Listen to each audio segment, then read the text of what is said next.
Cet homme a enfin la reconnaissance qu'il mérite. Salut à tous, ici Reg et j'ai aujourd'hui envie de parler de la carrière d'Andrew Garfield qui a récemment explosé grâce à Spider-Man No Way Home. J'ai l'impression que depuis un moment, les gens se rendent compte qu'en fait Andrew Garfield est un excellent acteur. Peut-être les gens l'avaient pas connu dans la décennie dernière, en fait là où il a explosé. Et les gens se disent, en fait il est trop bien, il a carrément volé le show dans No Way Home. En fait c'est un excellent acteur, c'est un excellent Spider-Man et des choses comme ça. Et je me suis dit, ouais mais Andrew Garfield ça fait 12 ans que c'est un excellent acteur, voire plus. Et je me suis dit aussi, ça serait intéressant de revenir sur sa carrière. Du coup, je me suis regardé tous les films avec Andrew Garfield de ces dernières semaines. Ça a pris du temps quand même. Il n'y en a pas forcément beaucoup, mais c'est vrai que j'avais pas vu beaucoup de sa filmographie. Contrairement à d'autres acteurs dont j'ai fait des vidéos comme Joaquin Phoenix et Will Smith. J'ai deux vidéos sur ces deux-là, sur leur carrière. Allez les voir si ce genre de vidéo vous intéresse. Et aujourd'hui, on va entamer la carrière de Andrew Garfield, parler de ses films, voir si c'est un bon acteur et faire un peu le debrief. Mais avant de commencer, j'aimerais remercier le partenaire officiel de cette vidéo, CyberGhost VPN. CyberGhost VPN est une application de VPN, c'est-à-dire qu'elle fait croire à certains sites internet que vous utilisez depuis un autre pays. CyberGhost VPN, c'est 38 millions d'utilisateurs et presque 5 sur 5 sur Trustpilot. Et pourquoi est-ce que vous voudrez utiliser internet depuis un autre pays sur certaines applications? Eh bien, l'exemple est évident avec cette vidéo par exemple. Il y a certains films d'Andrew Garfield qui ne sont disponibles que sur certaines plateformes de certains pays. Vu qu'on a certaines lois étranges et les droits de diffusion sont pas les mêmes d'un pays à l'autre, même en Europe, vous pouvez avoir accès à certains films d'Andrew Garfield qui seront disponibles en France que dans 2 ans par exemple. Ou alors vous pouvez avoir accès à des films d'Andrew Garfield qui sont juste pas disponibles en France pour le moment mais qui sont disponibles aux États-Unis, en Allemagne, dans plein de pays. Et c'est pour ça que c'est intéressant d'avoir un VPN pour avoir accès à plein de contenus cinéma et séries. Là je parle d'Andrew Garfield mais ça marche évidemment avec tous les contenus. La bibliothèque américaine, Netflix et tout ce que vous voulez sont bien plus importantes aux États-Unis qu'en France, c'est évident, c'est 2 fois la taille. Donc oui, utiliser un VPN vous permet de débloquer 35 plateformes de streaming différentes, Netflix, Disney+, Prime, HBO Max, Hulu et plein d'autres. Et en plus de ça, il y en a beaucoup d'entre vous qui seront peut-être bientôt en vacances et qui voudront en profiter, donc il faut vraiment utiliser un VPN lorsque vous voyagez. Pour des raisons de sécurité de une, quand vous êtes sur la Wi-Fi de l'aéroport, du bus, d'un restaurant, d'un endroit que vous visitez tout simplement, ça permet d'avoir vos données en bien plus grande sécurité et aussi d'accéder à tous les contenus que vous voulez depuis n'importe quel pays quand vous voyagez. Encore une fois, les droits de diffusion changent d'un pays à un autre. Juste aller en Belgique, ça change la donne, c'est incroyable. Et la sécurité sur internet, on y pense uniquement lorsque ça nous arrive et en fait c'est déjà trop tard. Donc avec un VPN, vous êtes bien plus en sécurité. L'application marche sur tous vos appareils et avec un seul compte, vous pouvez partager votre compte à 7 personnes, vos amis ou votre famille. En plus de ça, l'application est super simple d'utilisation, suffit de la lancer, choisir un pays et appuyer sur Start. Tout le monde peut l'utiliser facilement. L'application est même recommandée par des grands sites tels que Clubic et FR Android. En plus d'avoir une application facile à utiliser, vous êtes évidemment remboursé ou satisfait sous 45 jours et vous avez le droit à une assistance en français 24/7. Utilisez le lien dans la description et dans le commentaire épinglé pour accéder à l'abonnement de 3 ans à moins 85% de réduction plus 4 mois offerts. Tout ça dans la description et dans le commentaire épinglé, il faut vraiment en profiter. Pour parler d'Andrew Garfield, c'est vrai qu'il a quand même pas mal de rôles, il a vraiment explosé dans les années 2010, même s'il a quelques petits rôles dans les années 2000, je vais pas forcément en parler, je vais vraiment me concentrer sur ses grands rôles. Il a un petit rôle genre de 2 minutes dans Doctor Who par exemple qui est assez marrant. Doctor Who c'est très sympa, voilà, pour le coup c'est juste marrant de le voir mais le rôle est pas spécialement marrant. Il a aussi des rôles secondaires dans des films comme Lion et Agneau ou Deux sœurs pour un roi qui sont très sympas je trouve. Et l'Imaginarium du Docteur Parnassus, c'est pas forcément mon délire mais bon c'est des films sympathiques disons, mais c'est vrai que c'est pas des films qu'on va regarder pour Andrew Garfield, il a vraiment des rôles très secondaires et on le voit à peine. Son premier gros rôle c'est dans le film Boy A où il a le rôle principal. En fait c'est l'histoire d'un homme interprété par Andrew Garfield qui est sorti de prison car il est rentré en prison quand il était jeune et il ressort on va dire en tant que jeune adulte et il doit se réhabituer à la vie en tant que personne normale mais il a ce passé de prisonnier et ça se voit que c'est un film vraiment indépendant, britannique si je dis pas de bêtises, qui est vraiment fauché niveau budget, c'est un tout petit film, c'est vraiment un petit film d'auteur sympathique où pour le coup Andrew Garfield c'est peut-être l'un de ses rôles les plus timides. Alors oui certes c'est le personnage mais t'as vraiment l'impression que c'est encore un rôle où il essayait de se retrouver. Il a quelques moments intéressants mais le film le laisse pas vraiment s'exprimer, en tout cas pas beaucoup, même s'il y a quelques scènes sympathiques. Globalement c'est le genre de film qui est sympa à regarder une fois mais vous allez vraiment pas vous en rappeler. L'histoire est cool à la limite, vous regardez pas ça pour les acteurs, pas pour la mise en scène, voilà c'est un petit film d'auteur sympathique sans plus, avec pas forcément grand chose de mémorable, c'est vrai, mais pour un premier film on va dire où il a un rôle principal, je trouve qu'il se débrouille assez bien, mais il a pas vraiment la chance de pouvoir jouer un rôle de fou, quoi. C'était peut-être pour lui un grand rôle, mais c'était au final un petit film qui est regardable, mais c'est pas le genre de film que je vous conseillerais. C'est pas le genre de film dont vous allez vous rappeler. Dans sa carrière, je trouve pas que ce soit un must, et vous allez voir dans sa carrière, il y a beaucoup de films qui sont ok ou moyens. Enfin, beaucoup, c'est une exagération, mais lui a toujours été bon. Mais dans celui-ci, c'est vrai qu'on ressent pas vraiment Andrew Garfield. Donc voilà, c'est pas spécialement le film que je vous conseillerais. Un film sympathique que j'ai découvert aussi il y a pas longtemps, c'est Auprès de moi toujours, Never Let Me Go en français, qui est disponible sur le Disney Plus français, il me semble. C'est comme ça que moi je l'ai regardé, qui est une sorte de film un peu étrange, parce que c'est une histoire d'amour, mais en fait c'est une histoire d'amour où trois personnages ont été créés pour donner leurs organes. En fait, ce sont des clones qui sont uniquement faits pour donner leurs organes aux originaux. Le film, comme ça, on dirait de la science-fiction, ça a toute une thématique sur ce que c'est l'identité, ce que c'est d'être humain, est-ce qu'on est vraiment humain lorsqu'on a un clone, comment est-ce qu'on éduque des clones, il y a tout ce côté vraiment un peu science-fiction, c'est vrai. Mais globalement, ça reste une sorte d'histoire d'amour existentielle qui est plutôt touchante, qui est plutôt bien interprétée. Il y a des acteurs assez connus qui étaient tous un peu à leur début, j'ai envie de dire, pas tous, mais bon, qui étaient vraiment sur la pente ascendante à ce moment-là et qui ont tous un peu explosé avec ce film aussi, hein, même si le film n'était pas le plus grand succès au monde. C'est vraiment des acteurs que vous connaissez, l'histoire est assez lente, un rythme assez posé. Et il y a des scènes où vraiment tous les acteurs s'expriment, dont Andrew pour le coup, et c'est vraiment un plaisir de voir ce film, même s'il est très posé, c'est une belle histoire d'amour. Il est assez touchant, je dirais pas que c'est le film le plus mémorable au monde, mais il y a quelques beaux plans, c'est bien mis en scène, c'est vraiment bien foutu, honnêtement, c'est très sympa à regarder. J'ai vraiment pris mon pied, et là j'ai vraiment vu des acteurs au top. Andrew se débrouille très bien, et c'est un film que honnêtement je conseillerais. C'est un film assez unique, qui marche plutôt bien, qui a un concept intéressant, et qui honnêtement mérite d'être vu. C'est pas le plus grand film de tous les temps, mais d'après moi c'est un bon film que je vous conseille. Mais on va dire que le premier chef-d'œuvre dans la filmographie d'Andrew Garfield, où il a vraiment un rôle important et vraiment essentiel, et où le film est vraiment chef-d'œuvresque, c'est The Social Network. Je vous fais pas le speech de Social Network, vous connaissez, même si dans les films d'avant il était bon et tu vois qu'il y a de plus en plus de prestance à l'écran, mais là on est dans Social Network, qui a le deuxième rôle le plus important du film, et c'est lui qui ressort le plus du film. C'est lui le personnage le plus mémorable, c'est lui qui a les scènes les plus marquantes, c'est lui qui est vraiment au top, et évidemment c'est la mise en scène de David Fincher, il est exceptionnel, et le film en soi exceptionnel. Pour tout ce qu'il a raconté, je pourrais en parler pendant des heures de ce film-là, de toute façon je trouve que c'est un des plus grands films des années 2010, un film extrêmement visionnaire, bien filmé, des effets spéciaux très subtils mais excellents aussi. On est sur un film de maître quand c'est du Fincher avec un scénario de Sorkin, on est sur un film magistral je trouve, qui se regarde très bien, parfaitement rythmé, et là pour le coup Garfield il a l'occasion de s'exprimer. Tu vois que là il est vraiment expressif, il a des scènes où il est fort, il a des scènes où tu te rappelles beaucoup de lui parce qu'il est vraiment présent à l'écran, il gueule, il est émouvant, il est vraiment fort, et c'est très bien contrasté dans le film de Fincher. Et c'est ça qui est fort, hein, c'est que c'est un film absolument exceptionnel, et c'est là que je pense tout le monde s'est rendu compte que Garfield avait de l'avenir, parce qu'une prestation comme ça dans un film aussi incroyable, aussi excellent, ça promet une carrière de fou, c'est évident. Mais bon, faut en profiter, et c'est pas toujours facile de continuer après ça. Parce qu'après ça, il enchaîne là où on l'a tous un peu connu, j'ai envie de dire, hein, le grand public, c'est The Amazing Spider-Man 1 et 2, et c'est là qu'on s'est rendu compte que le mec était un très bon Spider-Man. Bon, j'ai du mal avec Peter Parker, j'en ai beaucoup parlé dans mes critiques des films. Le mec est très bon, et on l'a vu encore une fois récemment, on en parlera après, mais c'est vrai que dans ces deux films-là, il est très bon en tant que Spider-Man. Mais moi, le problème de ces films-là, c'est le scénario en fait. Il a pas l'occasion de s'exprimer en tant que Peter Parker, mais je trouve qu'il a vraiment l'occasion de s'exprimer d'une partie du rôle, mais pas entièrement. Mais c'est le scénario qui m'embête, quoi. C'est que les films sont pas excellents, les films sont pas très bons, ils sont pas mauvais non plus, mais bon, c'est pas un rôle qui va le mettre en avant, quoi. Peut-être il va le rendre connu, et c'est le cas, ça l'a rendu connu, mais c'est pas un rôle où il est exceptionnel. C'est pas un rôle où il peut s'exprimer, ça reste un blockbuster, même s'il a des scènes touchantes et vraiment bien foutues. Il y a surtout une scène coupée où il est meilleur que dans toutes les scènes du film, des deux films d'ailleurs, donc c'est vrai que c'est assez étrange, mais bon, c'est pas le genre de film où tu t'attends à des performances de fou, ce qui est un peu dommage, mais au moins ça l'a vraiment rendu connu, et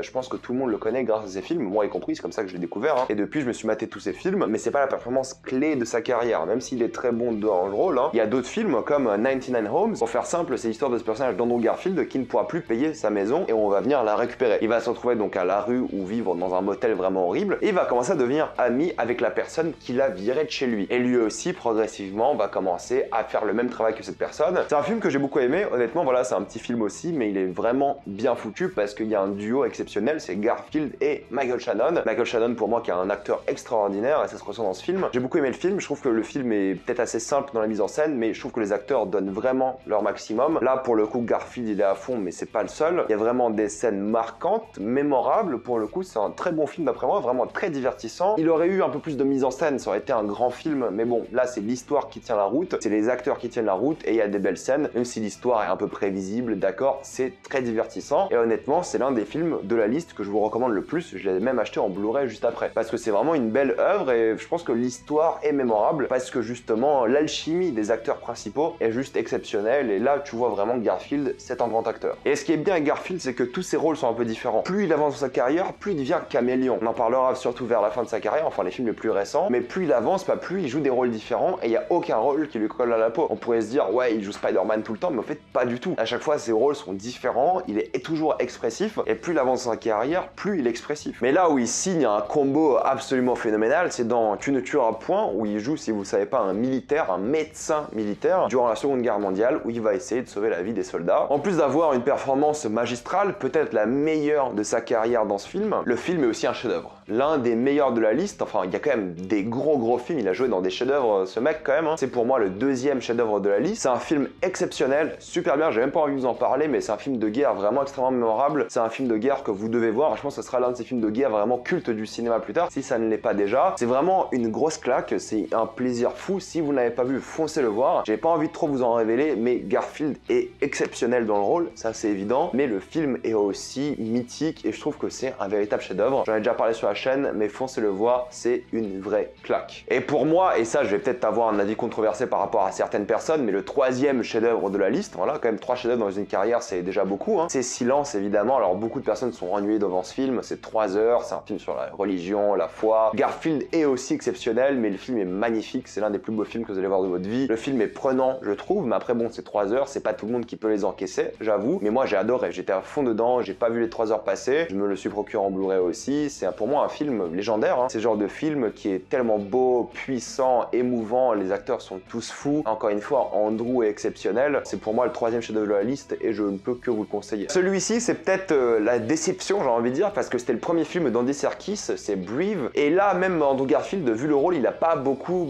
de choses où il peut s'exprimer, parce qu'en fait, il joue une personne handicapée qui ne peut pas beaucoup parler, il ne peut pas bouger non plus, donc il peut pas beaucoup s'exprimer. Le film est assez long, c'est une histoire d'amour assez touchante. En fait, l'affiche est plus belle que le film. Il y a certes des beaux plans dans le film, mais je trouve que le film est beaucoup trop long. 2 heures pour raconter cette histoire, en 1h30 ça aurait suffi. C'est une histoire vraie, du coup elle est assez touchante, mais honnêtement, c'est trop banal, c'est pas intéressant, et Andy Serkis en tant que metteur en scène, j'ai vraiment du mal malheureusement. Il a rien fait pour l'instant qui m'a impressionné. Et ce film-là, oui, il y a des beaux plans, oui, la mise en scène n'est pas horrible, mais l'histoire est trop longue, pas très bien rythmée, vraiment pas impressionnante quoi. C'est une belle histoire en plus, hein. L'histoire vraie a l'air plus intéressante que le film, et ils ont pas, d'après moi, retranscrit ce qui aurait pu être un film assez incroyable, un biopic exceptionnel, et là on est sur quelque chose d'assez moyen. Ça passe, mais bon, je vais pas m'en rappeler quoi, malheureusement. C'est pas un film que je conseillerais, mais pour ceux qui veulent le voir, c'est l'histoire donc d'un homme qui va attraper la polio et va être handicapé à vie. Il ne pourra plus bouger, juste un peu parler et puis c'est tout. Et c'est la manière dont lui et sa femme vivent cette relation et ce handicap. Un film que pour le coup je vous conseillerais beaucoup, c'est Under the Silver Lake. Ça a failli être d'après moi le 4e chef-d'œuvre de la liste, mais il y a quelques petits problèmes, voilà, de rythme surtout et d'intrigue et de mystère. Bon, il y a quelques petits soucis, je suis pas spécialement le plus grand fan du film. Je l'aime beaucoup, hein, pour le coup, mais c'est presque un chef-d'œuvre, mais on n'y est pas encore. Garfield est très bon dedans, c'est une sorte de film de mystère, il est en train d'être une sorte de détective, il enquête sur une histoire, mais tu sais pas si l'histoire est vraie. Enfin, il y a plein de conspirations, de mystères, d'intrigues, et peut-être le film se perd un peu dans tout ça, et le film n'est pas très satisfaisant, je trouve, ce qui est un peu dommage pour ce genre de film, c'est un peu le but du film aussi, hein. Mais c'est vrai que c'est un film super beau, super bien foutu, assez mémorable aussi, pour le coup, je m'en rappellerai. Garfield est bon aussi, voilà, il a le droit de s'exprimer, il a vraiment des scènes où il est assez légendaire. C'est un film où il se démarque plutôt bien aussi, et c'est très bien, et encore une fois, c'est un rôle différent de ce qu'il fait. Peut-être il gueule beaucoup dans ses films, mais il sait aussi jouer cette mélancolie un peu, cette personne un peu triste, et il le fait très bien, et il sait aussi jouer la comédie, enfin il sait tout jouer le mec, et c'est pour ça que je vous dis que le mec est assez exceptionnel. Mainstream, c'est l'histoire d'une femme et un homme qui tombent amoureux et ils veulent devenir influenceurs plus ou moins, et ça parle des dérives de ce que c'est d'être influenceur, de YouTube et des choses comme ça, des réseaux sociaux. Andrew Garfield, il s'éclate dans le rôle, c'est un des rôles les plus marquants de sa carrière. Vraiment, il s'amuse, il peut s'exprimer, il rigole. Vraiment, c'est un énorme rôle pour lui, vraiment un pur kiff de le voir dans ce film. Le reste du film est assez banal, assez bêtement mis en scène, il n'y a pas de grandes idées, il n'y a rien à sauver d'après moi. C'est un film avec des thématiques que vous avez déjà vues et revues. Ok, ça passe, hein, c'est divertissant, mais c'est pas un grand film. Ce qui vous tient en haleine et ce qui nous tient en haleine en tant que spectateur, c'est surtout Andrew Garfield. Le film en soi, pas trop, ça passe, mais c'est Andrew Garfield qui est là, qui s'éclate, tu vois, qui s'amuse, et c'est pour ça qu'on regarde. C'est pour le mec qui est vraiment à fond et s'amuse dans le rôle. Mais sinon, bon,